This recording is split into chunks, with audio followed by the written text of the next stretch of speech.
अध्यात्म का अर्थ है अपने भीतर के चेतन तत्व को जानना, मानना और दर्शन करना, अर्थात अपने आप के बारे में जानना या आत्म प्रज्ञ होना।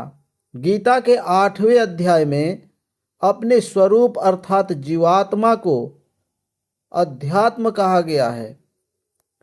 आत्मा परमात्मा का अंश है, यह तो सर्वविदित है।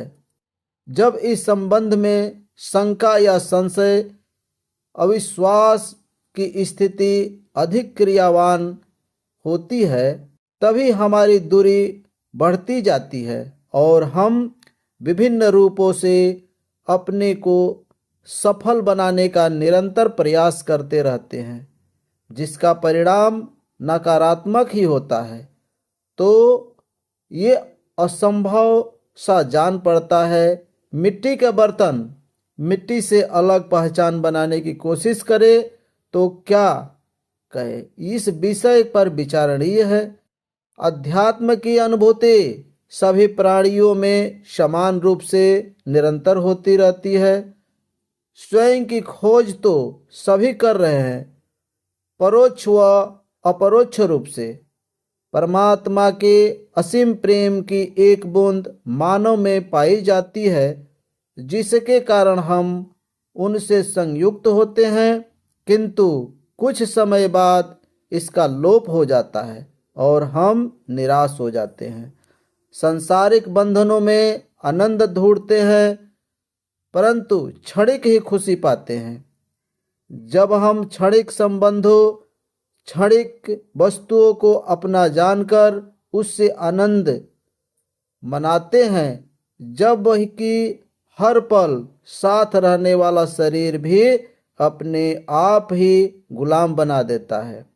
हमारी इंद्रियां अपने आप से अलग कर देती है। यह इतनी सूक्ष्मता से करती है, हमें महसूस भी नहीं होता कि हमने यह काम किया है। जब हमें सत्य की समझ आती है तो जीवन का अंतिम पड़ाव आ जाता है। वह पश्चाताप के सिवाय कुछ हाथ नहीं लग पाता। ऐसे स्थिति का हमें पहले ही ज्ञान हो जाए तो शायद हम अपने जीवन में पूर्ण आनंद की अनुभूति के अधिकारी बन सकते हैं। हमारा यह लोक और तथा परलोक भी सुधर सकता है।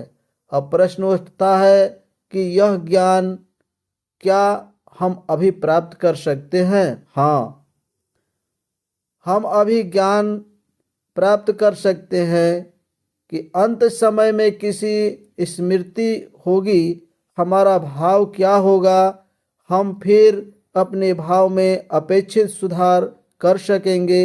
गीता के 8वें अध्याय श्लोक संख्या 8 में भी बताया गया है।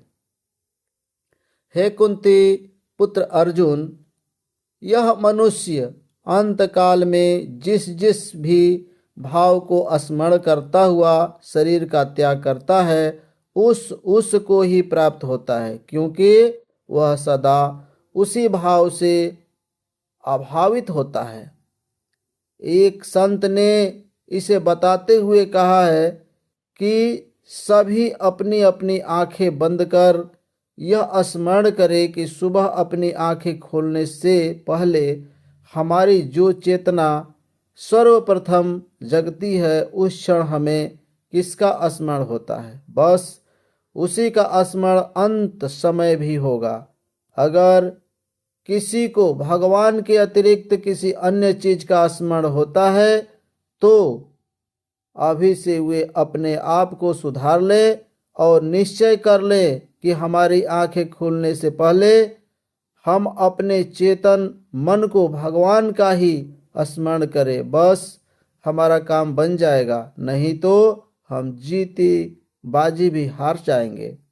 कदाचित अगर किसी की बीमारी के कारण या अन्य कारण से बेहोशी की अवस्था में मृत्यु हो जाती है तो दीनबंधु भगवान उनके नित्य प्रति किए हुए इस छोटे से प्रयास को ध्यान में रखकर उन्हें स्मरण करेंगे और उनका उद्धार हो जाएगा, क्योंकि परमात्मा परम दयालु हैं, जो हमें छोटे से छोटे प्रयास से द्रवीभूत हो जाते हैं।